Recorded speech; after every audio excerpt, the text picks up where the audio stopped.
Hi there, welcome to my channel. I'm Julie. In today's video, we're going to dive into a scrapbook challenge where limitations become design opportunities. Now let's go through some of the constraints for today's layout. First and foremost, this is a video collaboration with a few of my crafty friends, and I will list their videos down below and you can see how they decided to use the theme love. Now, you would think the theme love is easy enough, right? My mind went straight to Valentine's layout, and then I got stuck. I got completely stuck. I couldn't move on. So I removed that constraint, and then I did what we all should do. I looked for my photos. Once I looked for my photos and I found the photos I wanted to document, then I reached for my sketchbook and I tried to match my photos to a sketch. Now let's take a look on how this layout is going to come together. Let's start from the beginning. Here are the photos that I found to document today. This is for a baby's milestone album, and you'll notice something that, or maybe not, I'll point it out. These are 3 different events, if you want. 3 different groupings of things that happen when this cute little baby was 10 months old. So I have my photos and I self-imposed another limitation. These were original photos, so I wasn't able to edit them in any way. That was a little bit of a challenge. So the first thing I do when I am looking to scrapbook something, of course I will look for a subject or I will look for numbers of photos. The next step, I will try and pick a sketch that matches my photos. Now, don't get discouraged. If you are working with original photos, the chances are there is not one sketch out there that's going to match your photos, but you can come really, really close. This sketch here is from the Creative Design Team's sketchbook. It is volume 1 and it is on page 22. Now, what drew me into this sketch was originally these photos here. I was able to crop them down into a square. And these are pretty much all squares. So on this side, I am going to have these photos. And of course, I'm going to bring in flip-flaps because I have more photos than these 2 photo placement right here on the left-hand side. On the right-hand side, I really wasn't able to crop down this photo and I didn't want to, so I kept it to a 4x6 and I'm going to change up the photo placement here. Really, when I went through the entire book here, and I've got a couple more that I can draw inspiration from, this was the closest thing I could get to the photos I wanted to document. So that is an important step, and using a sketch will really help you along with that selection process. The next step in the selection process is, of course, selecting papers and colors. Now, I wanted to shy away from the pink in these photos because these ones here don't have as much pink, and I wanted to bring them all together. Now, I have been using this collection pretty much all year long. This is called the Natural Wood. It is from Stampin' Up, and it is great. This mixes with pretty much any patterns. So I picked out of this paper collection here, and then I went through my stash and I still had some of this beautiful collection here. This is called In Full Bloom, and back in the day it was extremely popular. Now, the reason why I picked this collection, I picked it for 2 specific reasons. Now, I wanted to bring in some of that blue, and I also wanted to bring in some of the green, but these photos again are really, really dark. When I started to audition different colors, I landed on a more teal palette if you want, and well, you know what? Let me just show you. I'll bring in my selection. Let's start with the bases. I selected this color It is nice and neutral, and yes, it is from the country woods. And if you bring the photos back on top, you can see that the photos are standing out, and it kind of helps to unify the different subjects, the fact that these colors are a little bit darker. So I was off to a great start with these two bases.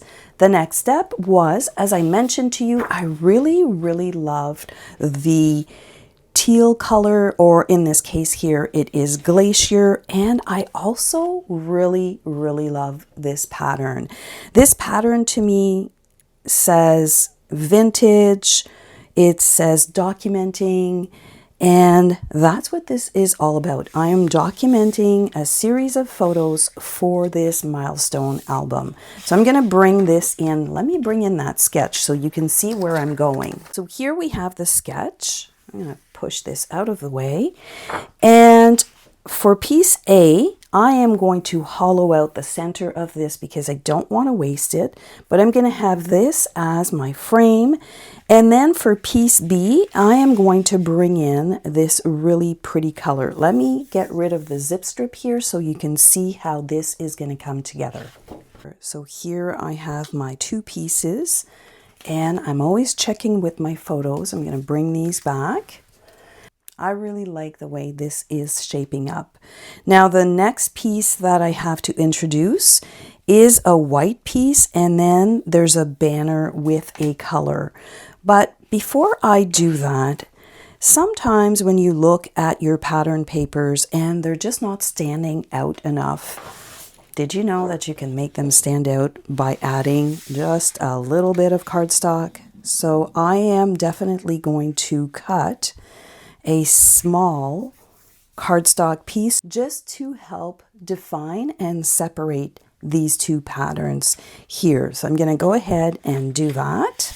Let's take a look at these two pages now that I've added the cardstock. It is very subtle, but there is a difference between no separation and a little bit of a separation. Now you see here that I have full pieces. I will definitely hollow out these pieces off camera.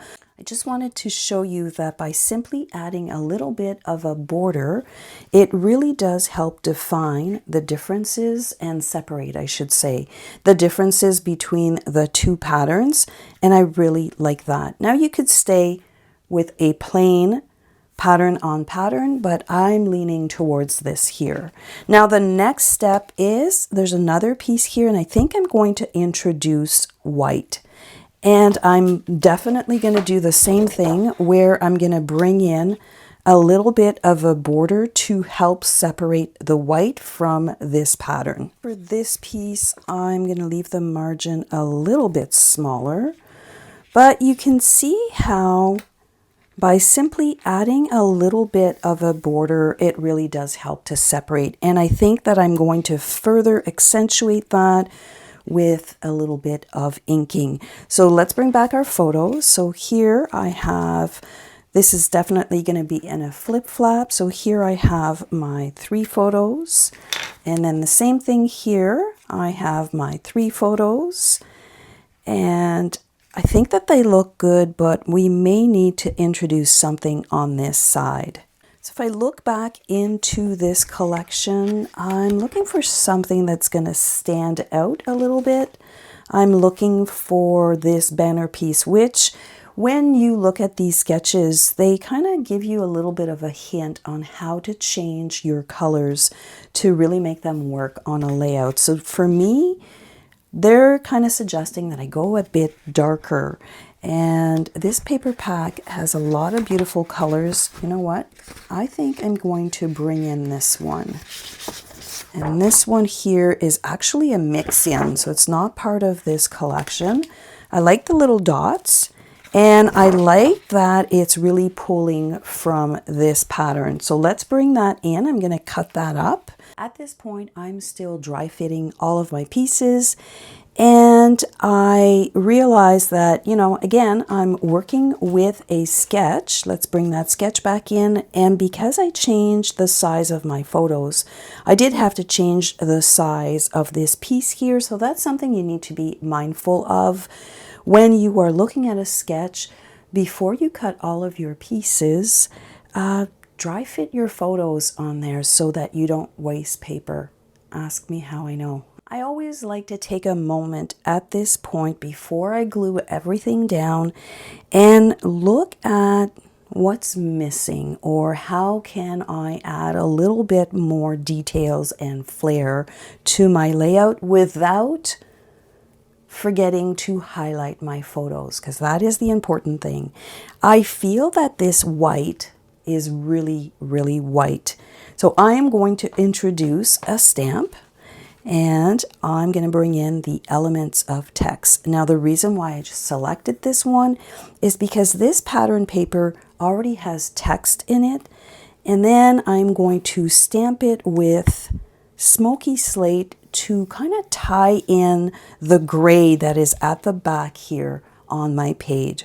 So I'm going to stamp this one here, and I'm probably going to do it in second generation. I don't want it to be too dark, but I kind of want to bring everything together if you want. I can simply do that with a little bit of stamping, and I think that it's going to really ground everything and bring this foundation page together and still highlight my photos. I'm going to go off camera and I'm going to stamp this piece here.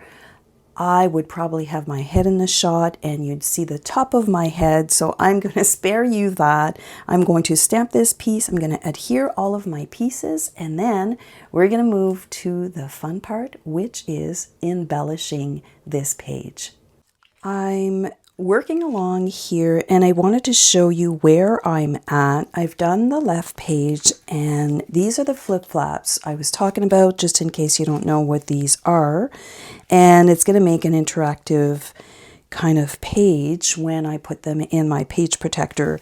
Now, you're probably wondering why this has a double mat. It's because, again, I was working with original photos, and this one here, in order to crop it down to a square, I had to cut it down a little bit more. Once I put my flip-flaps on my page protector, it's not going to show, and I just used the same color that I'm inking with, which is gray granite, and I switched it up. At the beginning I told you I was going to use basic gray. Basic gray is more cool, it's a cool gray, and this one is a warmer gray, and I felt that it worked better with this paper at the back and the photos. So let me bring this up so that you can see the stamping here, and I think that I can show you. I'm just going to zoom in so that my head is not in the shot while I do it. All right, so you start with that piece, and that piece is just plain white. And then I have this stamp set here, and there is a direction, so make sure you're in the right orientation. So I've got this one, and then to fill in the gap, I used this one right here. So I know that my photos are going to be, and I'm using my mat here, definitely have to remember to wipe it off when I'm done, but I know that my photo is going to be like a 1/2 inch from the side, and it's actually a little bit lower because it overlaps. And then this one here, I'm going to put it this way.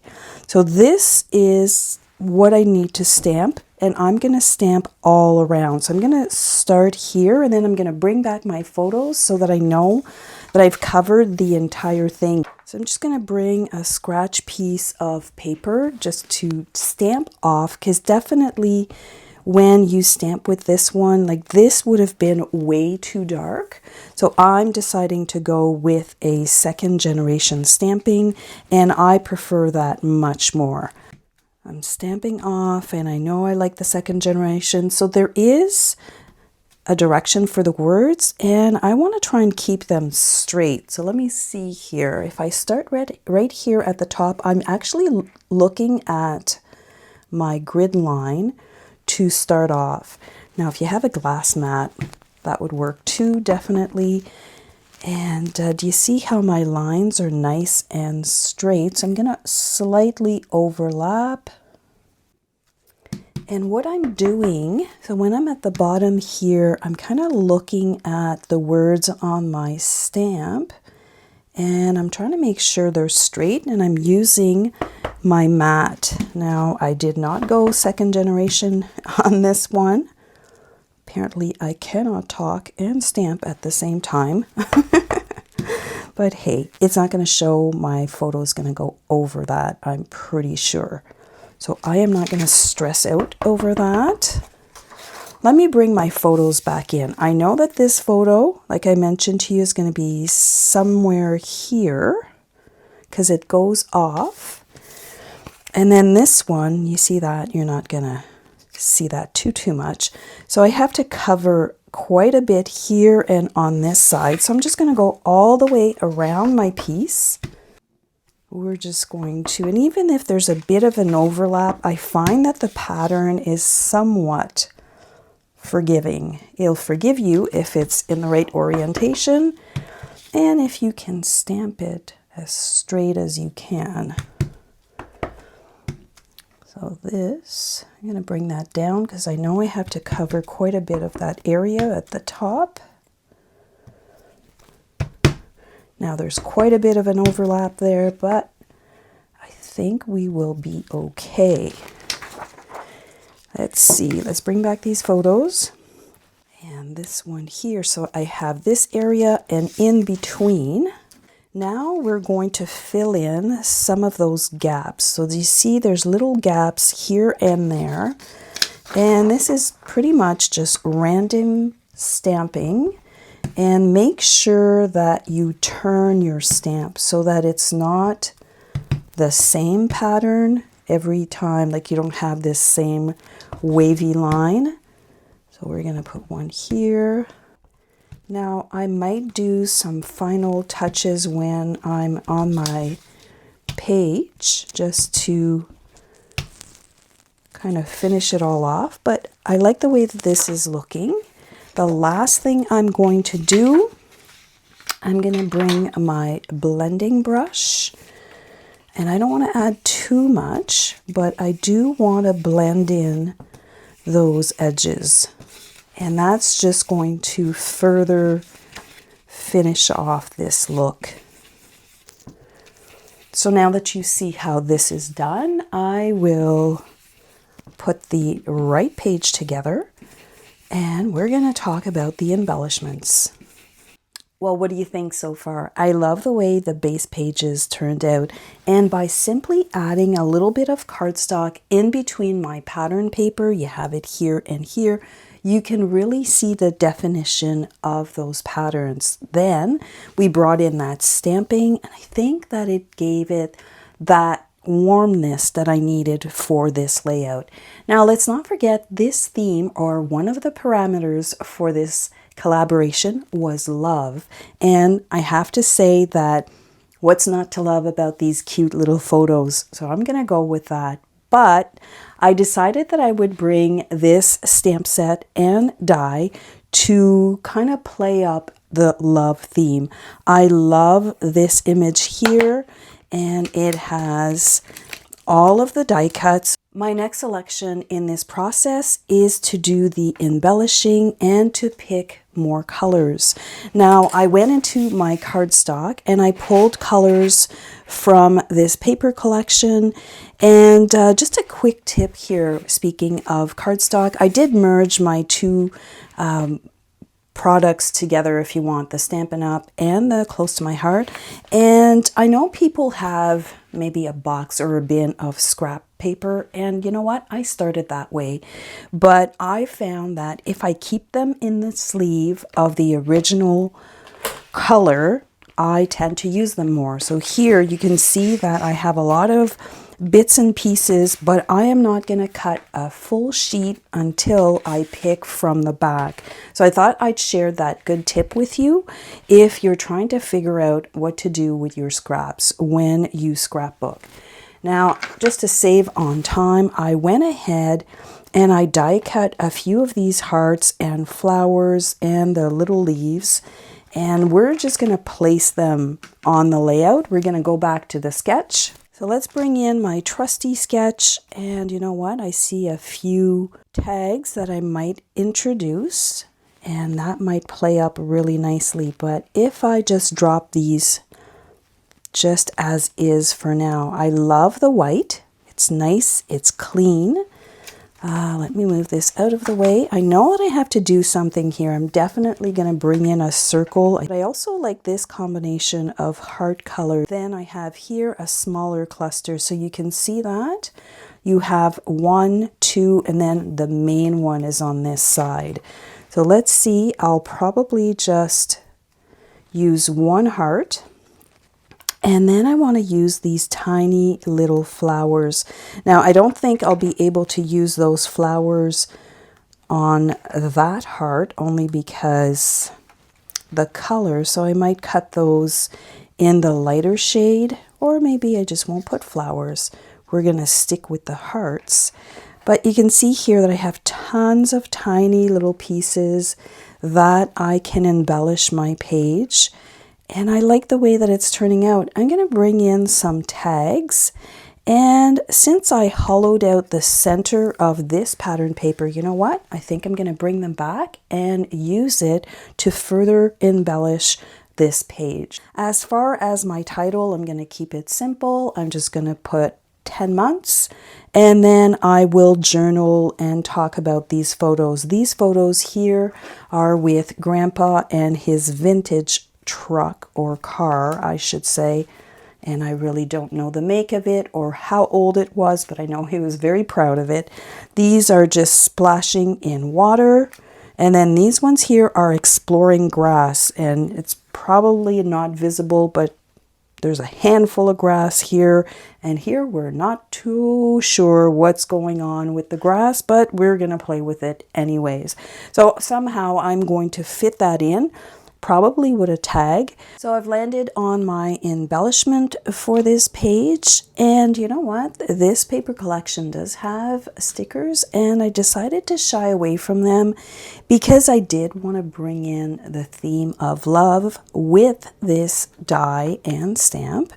So I thought that that was a really good idea. I did die cut a few different ones in the glacier color here, so you have them here, and then I brought in my favorite little embellishment, which is a tag. So you've got a couple of those tags, and let me just deconstruct here for a moment. This was part of the inside of my pattern paper, so I really like that. I did want to bring in an unexpected color, and I really like the pop of green. This is avocado green, and I think that it looks really pretty. It just gives it a little fresh pop of color. I have my tags here, and you can see that they've been placed, and they form that really nice visual triangle. When I decided to move my photos or to change the size and, you know, a little bit of the placement based on the sketch I was following, I ended up with a little bit of an awkward little gap. So let me move these out of the way.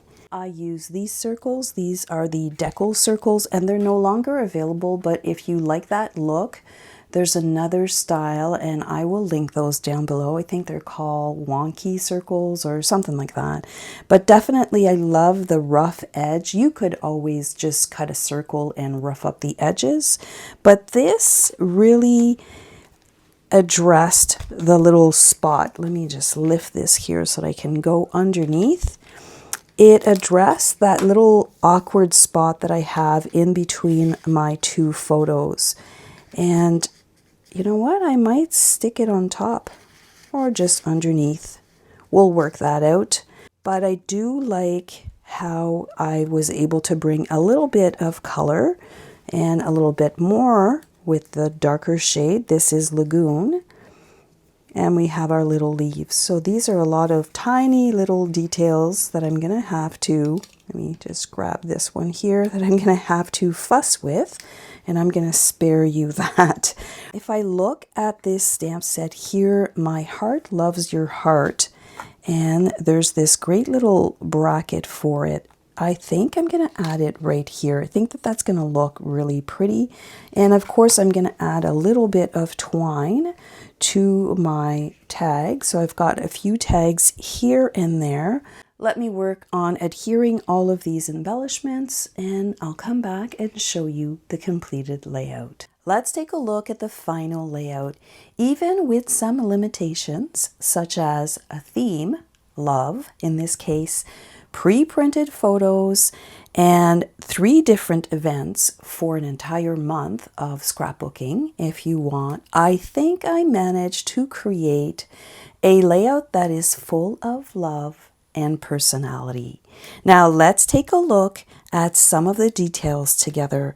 I did bring in a few different things. Now for these cute little embellishments, these are from the Festive Pearls, and they have some that are kind of blue. Let me bring this up here because I can talk about my title and the pearls. So my title was cut using my Cricut, and I will list the font that I use here down in the description box below, but you can see those little pearls are staggered here and there. I did reach into my stash and I brought in the stylish shapes. I really like those. I brought in these banners. On the original sketch, the banners were up here, but everything was pushed over. Because I changed the sketch, I still felt that they were nice to have on my page, but I made them a little bit smaller and I brought them here. So that was another thing I brought in. And of course, to celebrate the theme love, I brought in this stamp set and die. I stamped this little sentiment here, and I think that it fits really nice with the layout. And then I used the dies. So we have a few dies in here. I used the dies, the little flowers, and it was the perfect accent for this page. Now, one thing, if you're watching this in real time, you can actually get this set for free with a qualifying order. We are still running the celebration special at Stampin' Up, and you may want to get this for free when you place a qualifying order. Now let me bring in my last cling stamp that I brought in, and this one here is a lot of fun. I was able to create this background and I use this one here. So let's look at the front, this one here, and a few of those splatters. Now, when it came time to do my journaling, I kind of ran out of room, and then I thought, okay, I'm going to tuck it right here, and I'm going to cut the corners to mimic a tag, and I think that it found its spot on my layout. That's it for me today. I hope that you've enjoyed this video, and I'd like to hear from you. Have you ever worked with set parameters when you're scrapbooking? How did that work out for you? Don't forget, this is a video collaboration with the Crafty Heart Girls, and I will post that link at the end right here for you to enjoy. Have yourself a fantastic day, and I'll see you in the next video. Bye for now.